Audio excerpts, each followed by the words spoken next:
Welcome back to the podcast, everybody. It's your host, John Scardena. I am so excited for this episode. James Podlucky and I have gotten to know each other fairly well through our good mutual friend, also podcaster Zach Borst of EM Weekly. If you guys recall, Zach and Chief Walt Lewis did our after action for our August event for dynamic populations. We have another one coming up in Orlando at the end of this month, November 29th through December 1st. But I happened to meet James at that Orlando event. He represents Everbridge. It's a great company. We do a lot of things with them. They just had a great webinar a few weeks ago where James and Zach were on that webinar. And so it's a great pleasure to have James on here. James, welcome to the show. Thank you. Excited to be here. So just before we started recording, we talked about the many adventures that you've had in emergency management, from cutting hair all the way through being a professional in the field. Let's talk about Hurricane Ian for a second, because you had mentioned something very briefly, and I just want to run with it, that in all your years of emergency management, this is the first time you weren't called out as an emergency manager because you are so close to where Ian made landfall. How is that shift for you? Were some of the things that we talk about emergency management actually applicable, or as a quote unquote survivor now, did you think, hey, some of this doesn't actually apply, or what were the pros and cons? Does that make sense where I'm going with this? Yeah, definitely. That's a good question. And this was my first time, I guess, when a hurricane came in or any type of disaster where I was in the field and I didn't have to go activate right into an emergency operations center. And that was a bit weird, I think. I think mostly due towards my passion to emergency management. And I missed it, to be honest with you. I missed kind of being in there, but I also got to be with family this time, which was way better, to be honest with you, because when I think the last big hurricane that I was activated for was Hurricane Irma. And Hurricane Irma, I think, scared me more so than Ian. I mean, if we look back at Irma and just how massive it was, and not even understanding where it was going to make landfall, worrying about my family, right? My wife, where is she going to go? Where is she going to evacuate to, right? Compared to this time where I'm actually with them and kind of riding the storm out with them. Yeah, that's it's like emergency manager to survivor. I think it should be the name of the show. You might coin that. But it is interesting. I grew up in Ohio where we had tornado warnings all the time. And since I've become a professional, anytime something big happens, you get activated. But in the private sector, it's been I wouldn't say you scratch the itch, but it's been hard to do that because the passion's there and you want to be activated. You want to be in that EOC, and to be in a different space makes it so much more difficult in so many different areas. But it does make me wonder, is it an opportunity to identify the gaps of what we think are norms for the public, what they should be doing, versus the ground truth, because now you are in your home versus in an EOC, and the difference of that. So it pulls on a new complexity for sure, right? Yeah, I think it was definitely interesting I think there was just so much going on when you're in the EOC, and there's a lot of decisions that really need to be made. And it's just a lot of information that you're trying to capture with a bunch of different stakeholders, collaborating with a bunch of different folks. And then on the family side of it, you're kind of seeing maybe those decisions that are being made, the type of communication, right? You're now, instead of being the one who's sending out that message, you're now receiving it. And what type of messages were decided upon to be sent out when. I kind of love timelines when we look at, I'm a big after action report person. I started my career in training and exercise within the state of Florida. So I kind of have a passion for how we do that, how we actually follow through after action reports. So I kind of love to see the timelines. And I think it was interesting to kind of see the track, just to keen on the track of Ian, where it was going, when evacuation orders were being made, who was making them, what type of messages were being sent out to the public.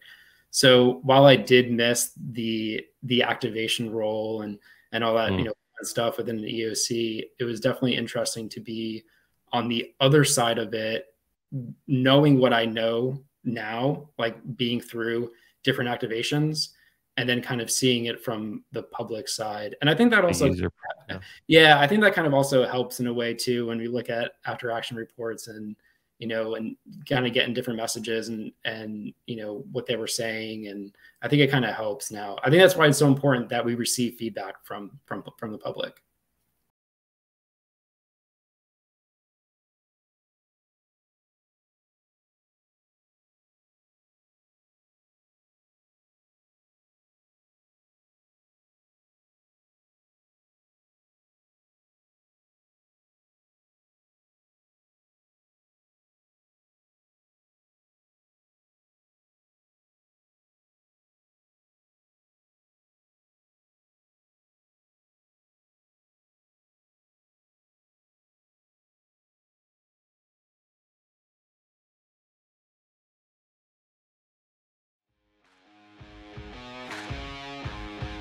I can't even tell you how many times that in the after action process you see the and I'm gonna fold in all ESFs here, emergency support functions, and I can call them responders for a second. The response crowd. How many times you see them pat, pat themselves on the back, and then they get the feedback from the public, and you're like, "Wait, what happened?" Because I thought this went great, and vice versa. You don't always get to see the positive impact too. And once you start getting that feedback of those families that did evacuate or the people who made the right choices based off of that, we have had episodes. Interestingly enough, because you work at Everbridge, we've had episodes before where we've highlighted mass notifications and highlighted the stories where the community came together to find the child very quickly because of a mass notification going out, everybody getting pinged on the vehicle and the license plate number, and all of a sudden 45 minutes after a child was taken, the person who took the child gets their picture on a thing, and now they're at a gas station. Everybody notices them, and they abandon the situation and save the child. And so there are definitely pros and cons of this field, but it does beg the question, because you're an after action guy and because you know the timeline, you've seen on both sides and you can sympathize with both sides. Is there anything you do differently in Ian, especially looking at that timeline where you're like, ooh, that wasn't helpful, or that was helpful, but maybe we could do this and this differently in the future? Yeah, I think I have to say that I think it's good that, especially with hurricanes, and there's nothing good about a hurricane, but it's the timing factor where you kind of have the time to make decisions, but you also have the difficulty in who, like which county, like which jurisdiction, Mm-hmm. right, is going to make that evacuation, right? We saw so much talk about it's going to hit Tampa, St. Pete area, right? And the devastation that would have happened there would have been astronomical, right? Not saying that anything didn't, like, it was bad down south in Fort Myers, but Yeah. it just goes I to mean, show they're you wiped off the how, map too. Yeah. right? And it just goes to show how difficult it is to have to make that decision, right? Because then if you make it too early, you're always going to get public feedback on, what you could have done better or what should have been done, right?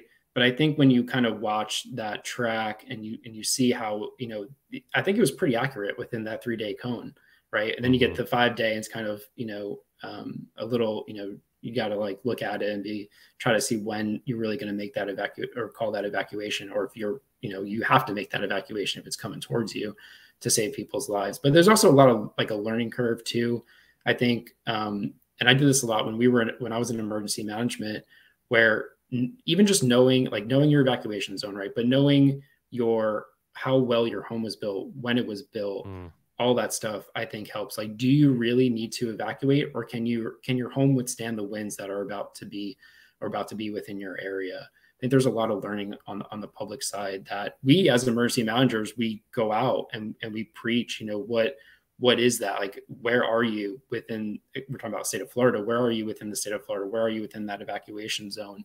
Are you in a flood zone, right? We have a lot of folks Mm. that move down to Florida and they may be in a brand new community, but they're like 2 miles from a river, right? So Yeah. are they I think like being in emergency management, like if I go buy a house, I'm thinking of these things like, Oh yeah. but like the general public, are they really aware of how close they are to like if there is a disaster that they may potentially be impacted?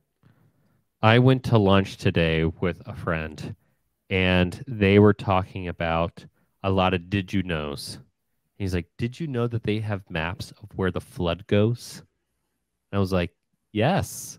He's like, did you know that they're, St. Louis, because I live in St. Louis, like the liquefaction zones? Yep. And he started going to the did you knows, and after a while, I had to stop saying yes and saying like, I'm glad like you figured these things out, and like I was glad that he had figured it out. But like we just bought a house like this summer, and luckily for me, I have a very supportive wife. But the first time we bought a house, I was looking at everything from power lines to power companies to, traffic, everything. I'm a GISer, so like all the things. And we had a power outage in California. I've talked about this on the podcast before, so everyone, please forgive me here. But we had a power outage in our neighborhood. 90% of the neighborhood lost power because they were with one utility company, and 10%, the side that I lived on, had power, no disruption. And I knew that because of historical events and how those companies operated. And it was like Armageddon on one side, and it was like, hey, come and barbecue and hang out on our side, sunny. And the flood that happened, the worst flooding in 178 years in St. Louis, happened this summer, right after we bought our house. And unfortunately, we knew a lot of people who had flooding issues, but we didn't have that issue. And so just like understanding, like having your own personalized HVA is so helpful. I'm going to call emergency managers out for a second, though, because we as a field, we're integrated so much that we almost forget to do it in our own personal lives. How many emergency? And I did this last week with Nat Sellers. He's a preparedness guy. He runs a Preparedness Works podcast. Who has a generator? Who has an evacuation plan? Who has this? Who has that? I think we all need to do a self check here for a second and say, like, okay, like if I am involved, what are the reasonable steps for me to not have to become a person that needs saving, essentially? So it's a unfortunately a really good reminder for the field that these things are not just far away; they can be close to home as well. Yeah, for sure. And I think when we look at like, if I go back to Hurricane Irma, where we actually like, I did want my wife to evacuate, right? And she Mm. went out to Orlando, and it ended up being worse in Orlando than it was in Sarasota. So there That's is that point awful. too, right? I think for Yeah. Ian, there were probably some folks, St. Pete, Tampa area, where they were like, we'll evacuate. It's going to be really bad. Where's Mm. the closest? Because you don't, either go north or, more inland. It depends how big the storm Yeah. is, obviously.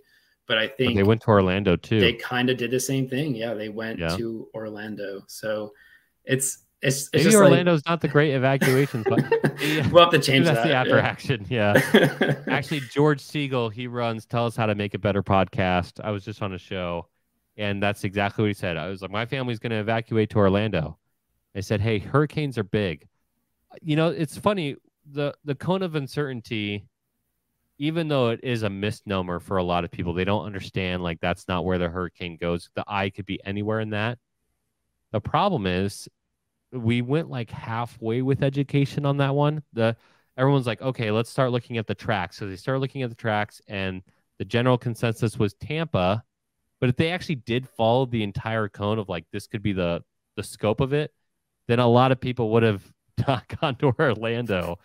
So I don't know. Maybe we should start treating like the cone of like maybe we should just change the cone to this is the general area, almost like a heat map of everywhere it could flood. And anytime it does that, they should just highlight Florida all red, and everyone just leaves Florida. Maybe maybe you're better off. I don't know. Yeah, I think that and you're right. I mean, when you look at the storm, when you look at the past, at least there's Michael as well. The past few that hit Florida, how massive, right? I mean, they were massive. Mm. They were covering probably the entire state. So yeah, and that goes back to the learning, right? I mean, yeah, if you go evacuate to Orlando, right, you're going to have impacts, but where are you going? Like, are you going to like maybe a home that was built, as a newer home and can withstand some things, or maybe somewhere where there's shutters, right? An area that's not necessarily like, because you don't necessarily want to be on the coast when you have a big storm like that. So I think that's the tendency when folks go out and they go further inland, but then you have to worry about obviously the tornadoes and other stuff like that. So Yeah, I mean, I like to, man, I mean, this is always so complex, right? If it's not the ratios, if it's not the water, it's not, if it's a tornado, and if it's not any of that, I don't know, you got a 2-year-old, I'll be screaming at you, right? It could be, anything could be happening. yeah. Um, and I think that's just kind of I would rather know and be able to choose which disasters I'm going to deal with and which ones I don't want to deal with. And um, there's like, I hate tornadoes. I can deal with hurricanes any day of the week, even though they make tornadoes technically. I can do with any of that stuff. But for whatever reason, tornadoes, I just hate them so much. And so I did a lot of work when we were looking at buying a house. I was like, where did tornadoes go in St. Louis? And I highlighted all these areas I wasn't going to move to. And I said, anywhere it's red on the map, I don't want to move to. And my wife, Erin, she's like, the entire map is red. I'm like, great, let's go somewhere else. And then I was like, actually, if you zoom in super close, there's like 4 or 5 houses here, or there's like 6 houses here. I just hate tornadoes. And so I don't know. You got to choose which disasters you're okay with. In Florida, Floridians have to be okay with understanding hurricanes are something that they had to deal with and not just treat it like, it's a one off. I think too many people for too long think the tougher I am, the more I get to treat hurricanes like they're not a big deal. And there are just too many tragic stories of people realizing that is incredibly foolish, right? So, what can we just switching the conversation to the other side of the house? If we are doing things right in emergency management, what would your suggestions to do to start enhancing that even more? How do we get to the next level? So I think we look at the public and just like over the many past years or whatever of how much technology is being utilized, whether you're in an emergency operations center or whether you're in the public and you're about to go head on with a hurricane. I think it's important to see and how we communicate with the public. I think that's so important. We come Yeah. across after action reports on, and communication always comes up as like the big issue. And Yeah. I love interactive after action reports. I love like dashboards, being able to understand like the different core capabilities, like everything that it ties to, assigning everything. I know Zach Borse is a huge task person. I'm kind of the same way in many different levels. But I think technology is super important. And I think there's going to be a huge change in technology and the way we communicate with the public. And it's like we have kind of been doing the same things consistently year after year, but technology continues to like explode. Yes. And there's going to be ways in which, and granted, people are getting information from a lot of different modalities right now, right? I mean, Twitter's, believe it or not, people are getting news from Twitter. They go through their Twitter feed and they're grabbing information. That's why it's so important that when you're sending messages out, that they go through all these different modalities. But I think like from a customization standpoint, right, from just being able to connect with the public. And we talked about evacuations earlier. I think it was maybe North Carolina where they did a know your zone with a brewery on a beer can. Like that is like genius, right? I mean, that's like, we need to be more creative on the way that we're doing outreach, but we also need to be more creative. And I think technology needs to be more acceptable to change. I think we need to go ahead and be able to accept how we can do things better. I'm going to let you run with this one because I have given my opinions and I definitely have opinions on this. I will start by saying I 100% agree with you on everything you just said, 100%. What are the things holding us back from that? I think that it's emergency management is super young still. And I think we need to realize that the field is still growing, and it's sort of growing slowly, I think. And the Hmm. technology is sort of moving extremely fast. And in emergency management, we're having a hard time keeping up. Why? Like, why are we having this hard Are we time? though? I think I in think some, there's a group of us that are not falling behind, and there's a group of us who are dramatically behind. And like the field is young, and yet it's oh gosh, this is where I get to. I'm in the private sector. I'm going to say that my thoughts represent my own, but it's basically like it's run by the geriatric ward. Like we need to allow, and I think it's time to start pushing really hard for emergency managers. I'm going to get really passionate here really fast. There's so much more we can do, and there are a lot of us who have identified that and want to embrace it, and we need to start pushing for that much harder. We should use artificial intelligence. We should use design, not just PowerPoint. Although PowerPoint, I love you. In communications, like we should have much better messaging and much better outreach mechanisms than we have historically been using, right? Anyways, I'm gonna I should redact the geriatric ward.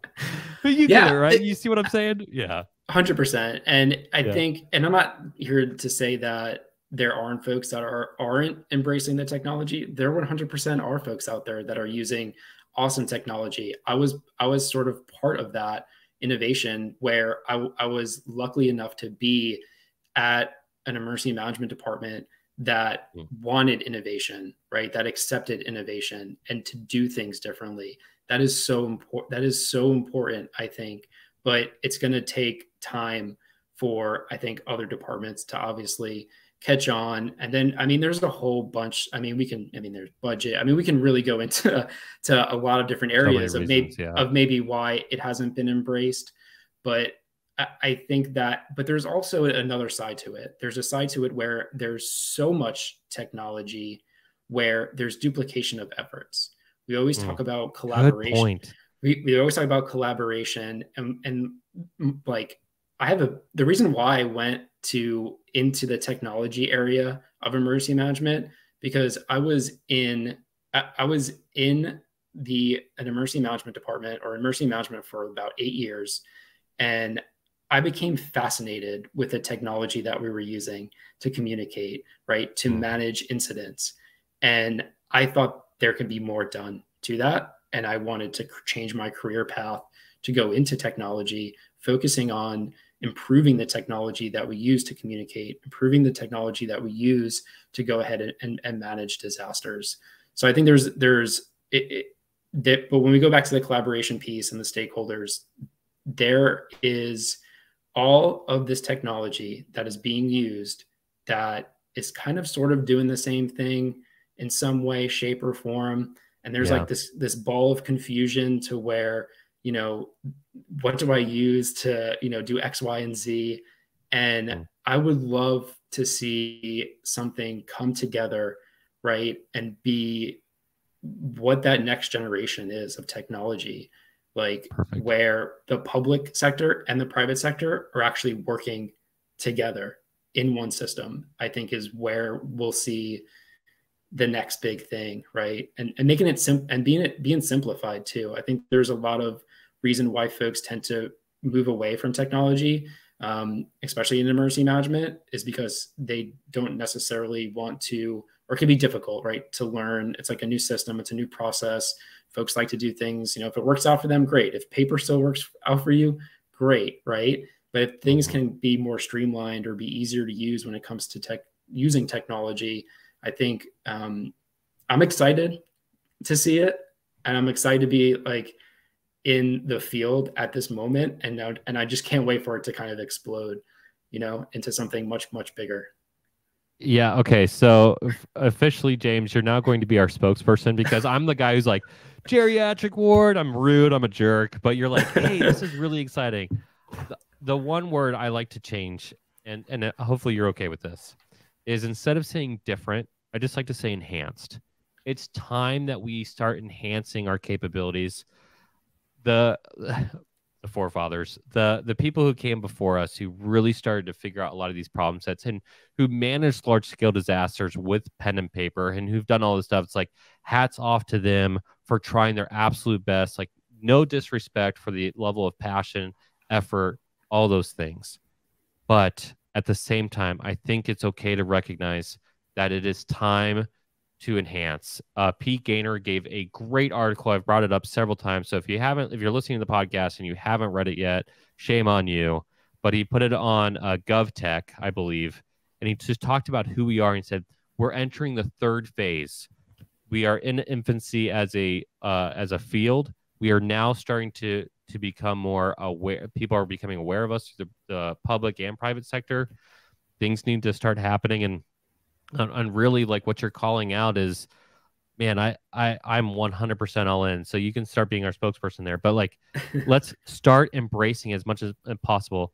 Incompetency is not a good enough reason not to learn something, not to help people. We're all about preventable death. We're all about coordinating with people and how to do that. And if we can find more efficient ways to do that, we should embrace those ways. Now, I'm gonna call something out here on myself, and I want to see if you agree or disagree. Some might say, well, what if we lose all technology? Like, right, like the EMP happens, and we have to go back to paper. And my call out is we'll adjust to that because we've already done that in the past. Let's embrace what we can do while we have it. What are your thoughts on that? I totally agree with that. That's why I say that if you're using paper processes today, and if it works, why change it, right? I mean, I could come back and say, well, it's going to improve processes. It's probably going to save you a ton of time in getting Mm, things done, right? But it's going to depend on I think what's your population size. I think we also need to look at that too, right? I mean, mm, are you a one man shop? Are you a shop or man and woman shop, right? Or if you are you a 20-person shop? I think it's going to mm. depend. There's a lot of different variables to it, but pen and paper, I mean, there's no issue with going back to that. I don't think if you know your workflows and your processes and how things are done, right? I think it Yeah, shouldn't be that hard to go into paper. I mean, we're still doing what courses where they're using T cards, right? I yeah, mean, I'm pretty sure that course is still being taught. So yeah. I And there's think it people who wouldn't be are that. big fans of it. I There love him to are. death. And Kevin Coleman, who's a young guy who loves technology as well, he's like, guys, still embrace T cards because there's something visual about that. All it tells me is that there's not a technology that's out there that he's seen or that maybe other people have seen who haven't been able to provide that level of, wall to wall, right? And but I do think there are technologies out there. However, we need to start embracing those as an industry before we can switch over to something like that. Yeah. 100%. Yeah. Gosh, man, what a fast. I had no idea what we were gonna do Ian. Now we're talking about technology. We should just talk about something else random, cutting hair.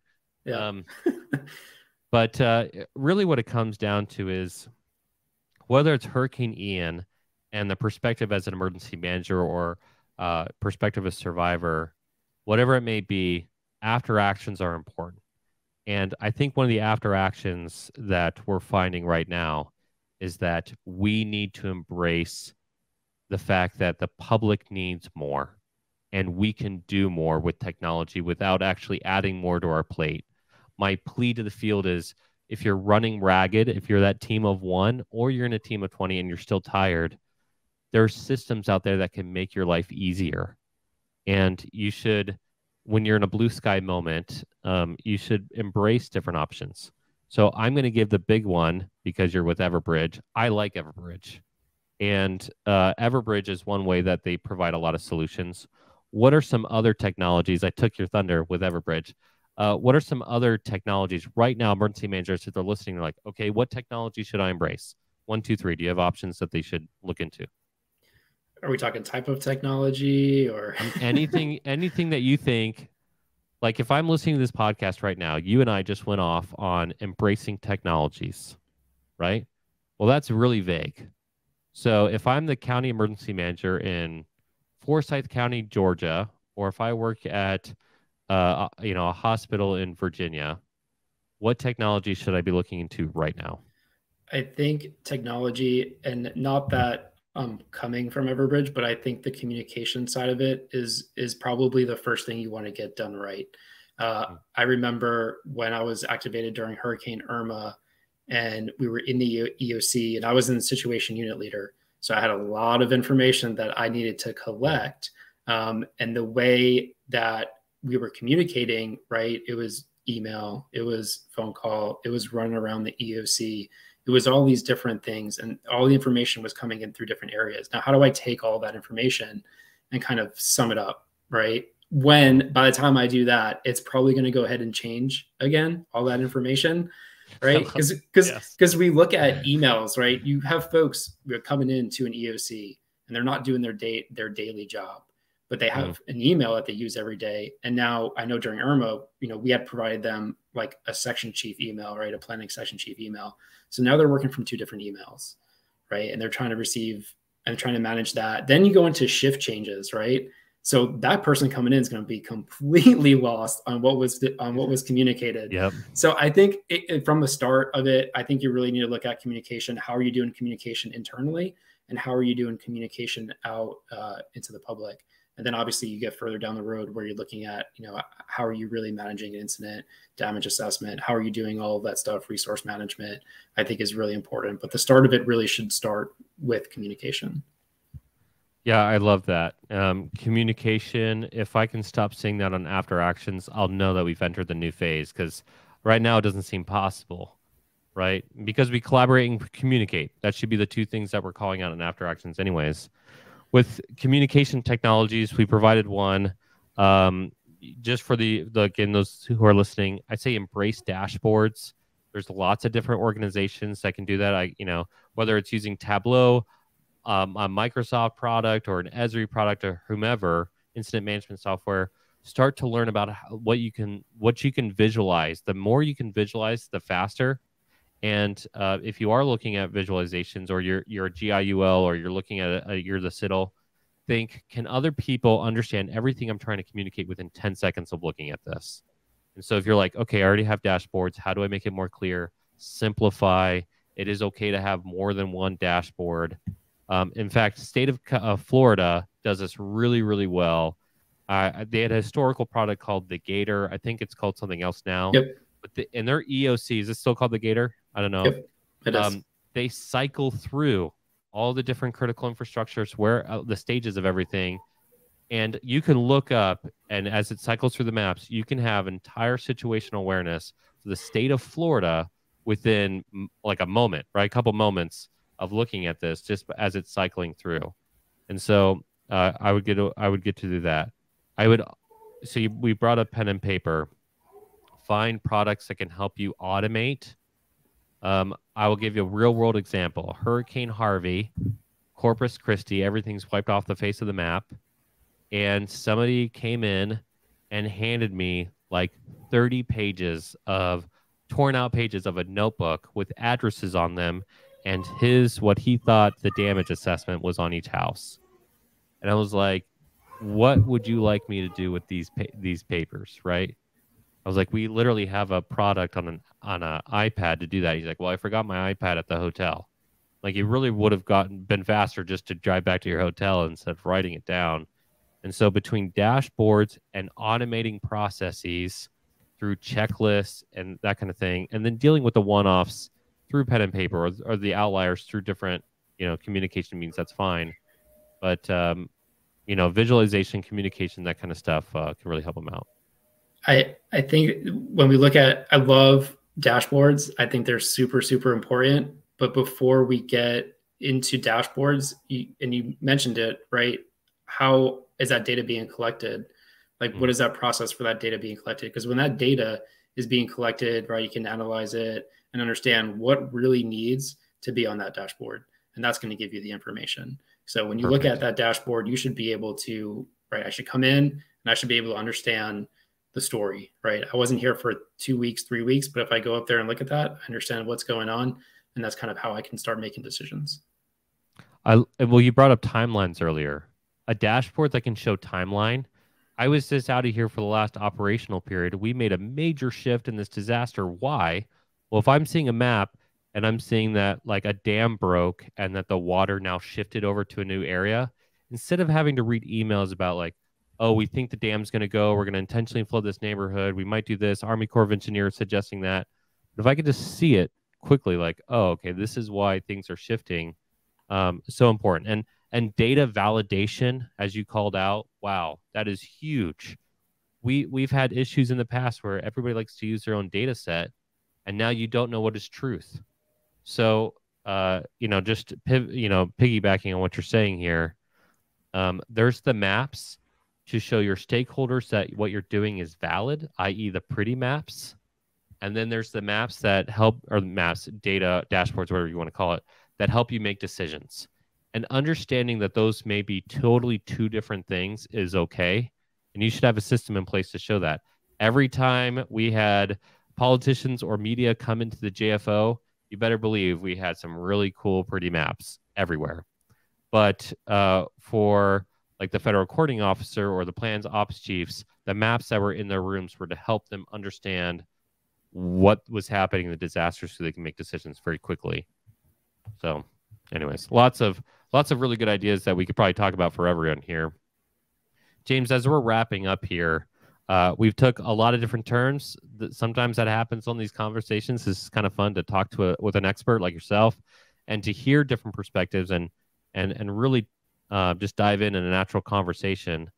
If you're talking to the field of emergency managers, we have 20,000 people who listen in. What is your take for them? What can we do better as a field to get to the next level? Embrace technology. Embrace technology. Embrace technology. Yeah. Embrace technology. Okay. Yeah. How are things being done today, and can they be improved? Right. I mean, there's always ways, and take your after action reports, look at them, right, and prioritize what really needs to be done before that next event comes, right? If we have another Hurricane Ian come in again, and it's actually going to hit Tampa, St. Pete, right? I think, being aware, I like when you look at critical events and past events that have gone on, I think for those folks that really, and it's kind of different because COVID, everybody was really impacted, right? Everyone was either activated or anything like that. But there was a point where we were all kind of sitting in our offices and waiting to get activated. I was that person when I first got into the field in the state of Florida, and I was just waiting, not wishing upon a disaster, but I really wanted that real world experience and understand what it was like to get me outside of my comfort zone of being in an exercise. So I think it's important to look at Ian, right? If you're in a different state or a different area, look at Ian, maybe take that scenario is already built out for you, right? Tweak it a little bit and now have those conversations on what you would do if this was to impact your area. I used to say ignorantly that I wanted to be in a disaster because in our field, we get that. We get what that means. Now I like to say, I just want to be one of the helpers because I recognize that you can't mitigate everything. And if you could, that'd be wonderful. But what kind of world are you going to live in if it's, if there's no danger, right? We could all live in, a monolith, that turns into a submarine every time something happens, right? But that's not realistic. And that's what we want. What we want is the opportunity to help when people are doing that. And James, quite frankly, from both your reputation and what you're saying on here and how easily it is to hit on different topics here, it's obviously that you're one of the helpers. And I'm glad that your home was not impacted by this last hurricane. And I'm glad your family was totally fine. For those families who are impacted, we as emergency managers need to go back to that table and say what was effective, what was ineffective, and also to recognize that there is preventable death. And then we also live in a world that has to deal with stuff. And so if you're being efficient, it's okay to recognize that you're one of the helpers, and it's okay to take a breather every once in a while as well. So, James, once again, thank you so much for coming on our podcast and for talking to me and just kind of shooting the breeze, I guess, as we took it. Yeah, thanks for having me. Okay, everybody, if you got something out of this podcast, which you should have, we obviously went down several rabbit holes, the rabbit holes of emergency management. Maybe that's the name of the podcast episode, but whatever it may be, we had a great conversation talking about embracing technologies, shooting the breeze, looking at these different things, looking at an after action even. What are you doing right now in emergency management that is helping you in your local community with your sphere of influence that is pushing you to the next level? I would suggest that if you're coming to dynamic populations in Orlando, then you are going to hit the next level. But there might be lots of other things that you're doing too, that to embrace change, to embrace the next level innovation. I want to hear about what you're doing to innovate on social media on the Disaster Tough podcast. Make sure you tag us. Make sure you tag Everbridge. They are a great provider of services. I've called that out several times on this episode. They are not a sponsor. I just like them, and I like James. And so we're just going to call that out. If you've not subscribed and give us that 5-star rating yet, please do so. And we'll see you for the next one. Thanks.